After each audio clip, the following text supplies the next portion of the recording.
বগুড়ায় দুর্বৃত্তের ছুরিকাঘাতে মেহেদী হাসান নামের এক যুবক নিহত হয়েছেন।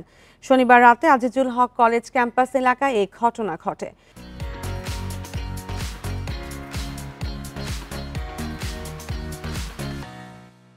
নিহত মেহেদী পেশায় থাই ক্লাসের বিস্মৃত ছিলেন।